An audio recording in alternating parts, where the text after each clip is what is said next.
তো friends, welcome to my channel. আজকে আমি আপনাদের সাথে শেয়ার করব কিভাবে একই সূত্র নিয়ে 38 থেকে 40 সাইজ ব্রাকাট ব্লাউজ কাটিং করবেন, সেটা আজকে আপনাদেরকে দেখাবো। তো স্কিপ না করে পুরো ভিডিওটা দেখুন। তো চলুন বন্ধুরা, ভিডিওটি শুরু করা যাক। করে কাটিংটি করে নেব, ঠিক আছে। তো আমি ব্যাক পার্ট কাটিং করব, তার জন্য দু ভাঁজ করে নিয়েছি কাপড়টি। তো আমার হাতের সাইড আছে জোড়া সাইড, সম্পূর্ণ ড্রয়িংটি কিন্তু জোড়া সাইড দিয়েই হয়, ঠিক আছে। তো প্রথমে ঝুলের মাপটি নিয়ে নেব। তো ঝুল আছে আমার 15, আরও 1 ইঞ্চি এক্সট্রা নিয়ে 16 ইঞ্চি নিয়ে নেব। তো এরপরে এই দাগটিকে স্ট্রেট করে টেনে দেব। এরপরে নেব পুটের মাপ।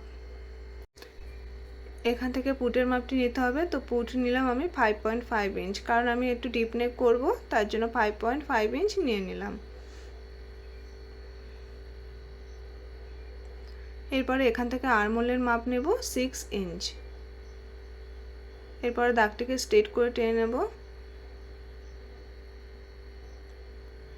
এখান থেকে নেব ছাতির মাপ। তো ছাতি আছে আমার 38 ইঞ্চি, 38কে 4 দিয়ে ভাগ করলে হবে 9.5 ইঞ্চ, আরও 2 ইঞ্চ এক্সট্রা নিয়েছি। এরপর এখানে কোমর মাপ এখন আমি নিচ্ছি না, এখানে আমাদের যা হয়েছে সেটাই হাফ ইঞ্চ কমিয়ে এখানে কোমরের মাপ নিয়ে নিয়েছি। আমরা যখন সেলাই করব তখন ফিটিংসের মাপ নিয়ে সেলাইটি করে নেব। এরপরে গলার চওড়ার মাপটি নিলাম 2.5 ইঞ্চি, কারণ আমি এই জায়গাটা, কাঁধের এই জায়গাটা শুরু করতে চাই, ঠিক আছে। তো আমি এখানে 2.5 ইঞ্চি নিয়ে নিয়েছি, আর গলার লম্বা নিয়েছি 10 ইঞ্চ। এখান থেকে নেব গলার চওড়া 3 ইঞ্চ, ঠিক আছে। তো এরপর দাগ দুটি বক্স করে টেনে নিলাম। তো এখানে আমি রাউন্ড শেপ দিয়ে নেব। আমি এখানে গোল গলা, একটু ছড়ানো গলা করতে চাইছি, তার জন্য একটি রাউন্ড শেপ দিয়ে নিচ্ছি। আপনারা আপনাদের পছন্দ মতো গলার শেপ দিয়ে নেবেন।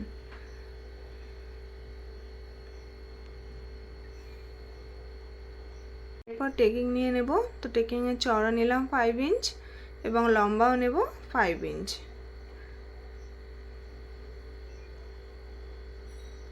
এরপরে দুপাশ থেকে হাফ ইঞ্চ 1 ইঞ্চ করে টেকিং দিয়ে নিতে হবে। এরপরে আর্মহোলের রাউন্ড শেপ দেব, তার জন্য 1.5 ইঞ্চ ওপরে একটি পয়েন্ট করে দিলাম। এরপরে এর মিডিলটা বার করে নিয়ে এরপরে এই শেপটি, রাউন্ড শেপটি দিয়ে নিচ্ছি।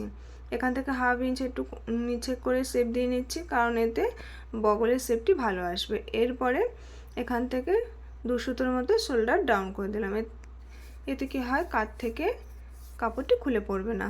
তোমার ড্রয়িংটি হয়ে গেছে, এখন কাটিং করে নিচ্ছি।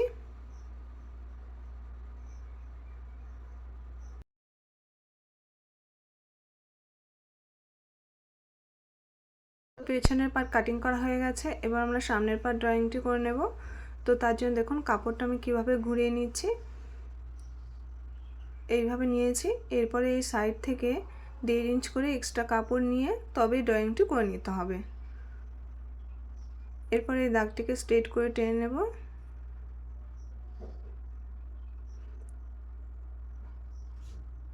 এই দাগের পাশ থেকে এবার পেছনের পার্টটা এভাবে বসিয়ে দেব।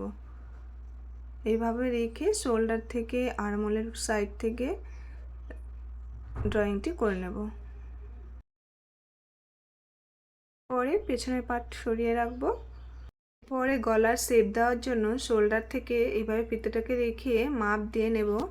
তো এখানে নেব 7 ইঞ্চ, ঠিক আছে। এরপরে এর চওড়াটা নেব 3 ইঞ্চ। এরপরে এই দাগ দুটি বক্স করে টেনে নেব। এরপর গলার রাউন্ড শেপটি দিয়ে নেব।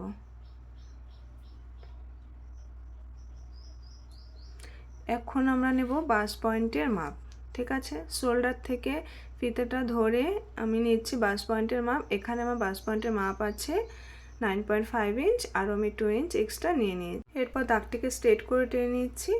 এখন যে 1.5 ইঞ্চি কাপড় এক্সট্রা বেশি নিয়েছি, এখান থেকে আমরা কটরের মাপগুলো দিয়ে নেব। তো 38 ইঞ্চকে 10 দিয়ে ভাগ করলে কটরের মাপ হচ্ছে 3.8 ইঞ্চ, আরও প্লাস করে 3.8 ইঞ্চ নিয়ে নিয়েছি, আরও 1.5 ইঞ্চি এক্সট্রা নিয়ে নিয়েছি, ঠিক আছে। তো এর টোটাল হয়েছে 9 ইঞ্চ। এর মিডল পয়েন্টটা আমরা বের করে নিয়েছি। এরপরে এখান থেকে আমাদের কটরের শেপগুলো দিয়ে নিতে হবে। এখান থেকে 1 ইঞ্চ 2 পয়েন্ট নিয়ে নিলাম, এখান থেকে 1 ইঞ্চ 2 পয়েন্ট নিয়ে নিলাম, এখান থেকেও 1.2 ইঞ্চ, আর নিচের থেকে হাফ ইঞ্চ নিয়ে নিলাম। এরপরে এই 4টে দাগ মিডিলে যোগ করে দেব।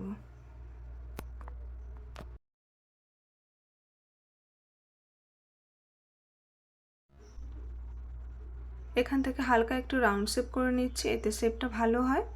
ঠিক আছে, এরপরে এখান থেকে আমাদের সামনের পাটের তালপাটের কাছ থেকে 1/2 ইঞ্চ নিচে নামিয়ে রাউন্ড শেপ দিয়ে নিয়েছি। এরপরে সামনের গলার লম্বার মাপ নিয়ে নেব 5.5 ইঞ্চ। এরপরে এখান থেকে নেব 2.5 ইঞ্চ, এটা কম্পালসারি যে কোনো সাইজের জন্য। এরপরে হালকা হাতে এইভাবে শেপটা দিয়ে দেব। এখন এখান থেকে নেব 2 সুতোর মতো একটু বাড়িয়ে নেব। এরপরে দাগটিকে এভাবে কোনাকুনি করে টেনে নেব। তো প্রথম পার্ট রেডি হয়ে গেছে। এবার 2 নম্বর পার্টটি রেডি করব, তার জন্য নিচে থেকে নিয়ে নিলাম 4.5 ইঞ্চ। এরপরে দাগটিকে স্ট্রেট করে টেনে নেব। এরপর এই দাগটিকেও টেনে নিচ্ছি। এরপরে এখান থেকে 1/2 ইঞ্চ করে একটা রাউন্ড শেপ দিয়ে নিচ্ছি। তো আমার 2টি পার্ট রেডি হয়ে গেছে। এবার 3 নম্বর পার্ট তৈরি করব। তার জন্য দেখুন আমাদের এখান থেকে ফিতাটাকে ধরবো এতটা অবধি, আমাদের হয়েছে 6 ইঞ্চ। এরপরে এখান থেকে ফিতাটা ধরবো এতটা হয়েছে 4 ইঞ্চ, তাহলে আমাদের টোটাল হয়েছে 10 ইঞ্চ। পরে পুরো ফিতাটা এইভাবে রাউন্ড করে ধরে 10 ইঞ্চ নিয়ে যাব। তো 1 ইঞ্চ আমাদের এখানে সেলাই মার্জিনের জন্য যাবে, তাহলে আমরা নিয়ে নিলাম 9 ইঞ্চ। ঠিক আছে, এরপরে এই শেপটি দিয়ে নিচ্ছি।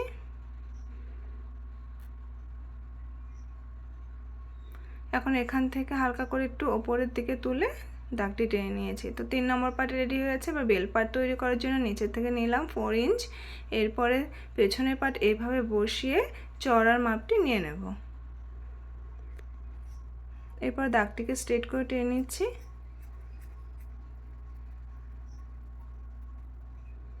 এরপরে হালকা রাউন্ড শেপ দিয়ে নিচ্ছি।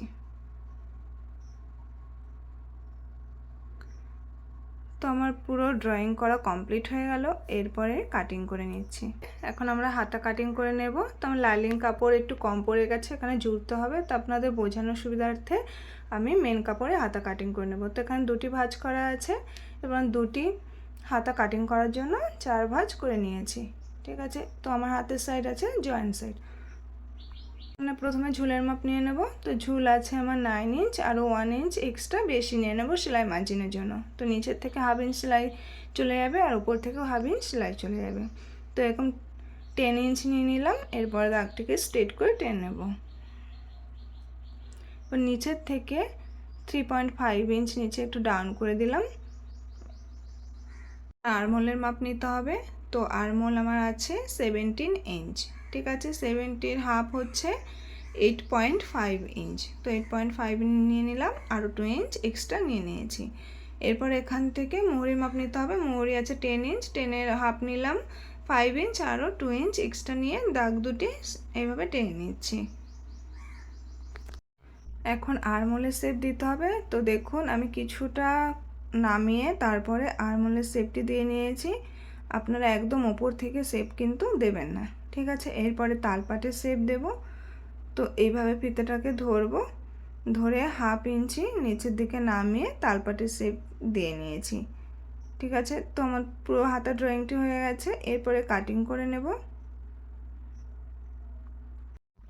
তো প্রথমে কিন্তু তালপাট কাটিং করব না, এই যে আমি পেছন থেকে আগে কাটিংটি করে নিলাম। এরপরে হাতাটি খুলে এক সাইড থেকে, যেখানে আমাদের সামনের দিক হবে সেই সাইড থেকে তালপাটের কাটিংটি করে নিলাম। এরপরে এই মিডিলটা একটু ছোট্ট করে কাট লাগিয়ে দিয়েছি, এতে মেলাতে আমাদের খুব সুবিধা হবে।